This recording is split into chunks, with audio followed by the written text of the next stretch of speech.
кече күнү эле мен комитетте көтөрдүм. Бул жанагы СТОлор техникаларды переоборот эткенде СТОлорго келип туруп лицензия алынган гана 2 эле СТО бар экен. 100 деп коет го СТО. Ошолор келип туруп текшерип туруп, анан кийин справка берет экен, аны ГАИге барып туруп, анан кийин уруксат алышат экен. Ал Кыргызстан боюнча Бишкекте эле экен экөө тең.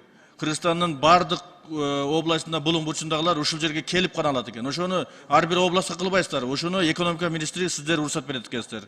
Ошол СТОлорго лицензияны сиздер берет экенсиздер. Эмне Кыргызстан боюнча 2 эле СТОго неме бергенсиздер да, лицензия бергенсиздер. Башка областтарга эмнеге ачпай атасыздар? Себеби мына азыркы 2 ошол СТОңуздардын лицензиясы бар СТОлор ошол аларда деле жарытылуу оборудованиелер жок экен, ушу текшерип эле турган. Жооп берип коюңузчу ушуга. Шайрык Дышаевич, негизи биринчи маселеңиз тууралуу кабыл алабыз. Жана финансылык грамотный сабаттуулукту жоюу тууралуу роликтерди даярдап, жакын арада эмеге чыгат бизде. Биздин сайтыбызда да негизи бар. Барбы силерде планыңарда? Ооба, бизде платформада бар, жана Госфиннадзордун эмесинде түшүндүрмөлөрү бар да. Аны кеңирээк жайылтып, улуттук каналдарга чыгарганга аракет кылабыз. Экинчи маселе тууралуу жана лабораториялар тууралуу маселени көтөрдүңүз. Ал негизи эркин түрдө лабораторияны аккредитация тууралуу бардык жарандар укуктуу болот да. Ал жанагы ошол өзүнүн шарттарына дал келиш керек. Ошо шарттарына дал келе турган болсо, анын аккредитациясын бергенге толук мүмкүнчүлүктөр бар бизде. Андан тышкары азыр өзүңүз тура айткандай, жанагы келген унааларды регистрация учурунда өткөндө, первичный регистрация өткөндөн кийин, азыр ушул бир гана компанияда бар болчу, аны азыр ГАИнин алдындагы ушу мамлекеттик ишканага дагы ачканга аракет кылып атабыз. Ошонун аккредитация лабораториясынын жабдыктааларын алып, аккредитациядан өткөрүп атабыз аны. Бул 2-3 жуманын ичинде аккредитация эмеси бүтөт аныкы. Себеби дегенде булар монополист болуп алат экен да.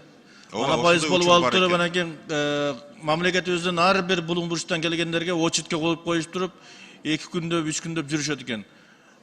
Например, жанагы бир багажник коюш үчүн дагы ошол транспортуну бул жерге минип келиш керек экен. Же жана газды коюп атышат азыр. Ошолордун бардыгына ошо шарт түзүп берип коелу. Нарынга болсо нарынга коелу, Баткенге болсо Баткенге, Талас бардык жерде коюп берип коелу ушуну. Ушул именно экономика министрлиги сиздер чечет экенсиздер. Аккредитациядан бардык областка бирден гана өткөзүп берип койгула.